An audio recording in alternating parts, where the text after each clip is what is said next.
Telangana కుంటికూరే super అంటున్న శబ్దాలు AP నుంచి వినిపిస్తున్నాయి. విడిపోయిన రోజుల్లో కట్టుబట్టలతో మమ్మల్ని పంపించేస్తారా అంటూ చంద్రబాబు వంటి వాళ్లే స్టేట్మెంట్లు ఇచ్చి గుడ్ల నీళ్లు కక్కుకున్నారు. మరి వాళ్ళ కేసీఆర్ పాలనే సూపర్ అంటూ కితాబులెందుకు పడుతున్నాయి? ఇదంతా సోషల్ మీడియా స్లోగన్సేనా, లేక వీటిలో నిజమైన గన్స్ ఏమన్నా ఉన్నాయా? ఉంటే వాటిలో బుల్లెట్స్ ఉన్నాయా? ఇవి క్వశ్చన్స్. ఒక రెడీమేడ్ రాజధానితో కూడిన పాత రాష్ట్రాన్ని కావలించుకున్న కేసీఆర్కి, అసలు రాజధాని లేని కొత్త ఆంధ్రప్రదేశ్ చంద్రబాబుకు కంపారిజన్ ఏంటంటూ నిలదీస్తే నీళ్లు నమలాల్సిందే. అయితే రెండు రాష్ట్రాల్లో జరుగుతున్న పనులు, అమలవుతున్న పథకాలు జనం బేరీజులేసుకుంటారు. కొన్నిసార్లు పొరుగింటి పుల్లకూరే టేస్టీగా ఉందంటూ సర్టిఫికెట్లు ఇచ్చేస్తారు. ఆంధ్రప్రదేశ్లో ప్రతిపక్ష పార్టీ అయితే ఏకంగా కేసీఆర్ దూకుడు చూసి చంద్రబాబు నేర్చుకోవాల్సింది చాలానే ఉందంటూ ఒక రకమైన సంఘీభావమే ప్రకటించేసింది. సరిహద్దు జిల్లాల్లో ప్రో కేసీఆర్ ఫ్లేవర్స్ కనిపిస్తున్న మాట కూడా వాస్తవం. దక్షిణ తెలంగాణ, మరీ ముఖ్యంగా ఖమ్మం జిల్లాను పూర్తిగా గులాబీ పూతలేసిన తెరాస పార్టీ అటువైపు ఉన్న కృష్ణా, కర్నూలు జిల్లాలో సైతం సాఫ్ట్ కార్నర్ కొట్టేసింది. పోటీ చేస్తే జగ్గయ్యపేట, నందిగామల్లో కూడా గెలుపు మాదేనంటూ ఒక తెరాస మంత్రి ఏకంగా తొడగొట్టి సవాలే విసిరేశారు. మా పార్టీల్ని, మా ప్రభుత్వాల్ని చూసి విసిగెత్తిపోయాం.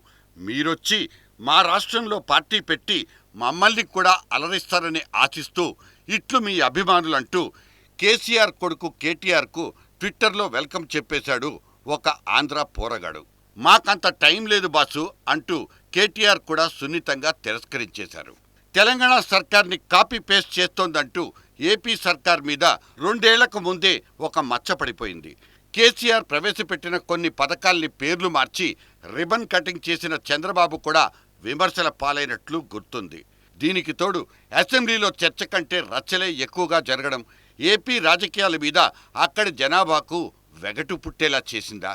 వ్యక్తిగత విమర్శలు, కక్షపూరిత రాజకీయాలతోనే పబ్బం గడిపేస్తున్న అధికార ప్రతిపక్ష పార్టీలు ఆంధ్రప్రదేశ్ ప్రజానీకంలో వికారాన్ని రెట్టింపు చేస్తున్నాయా?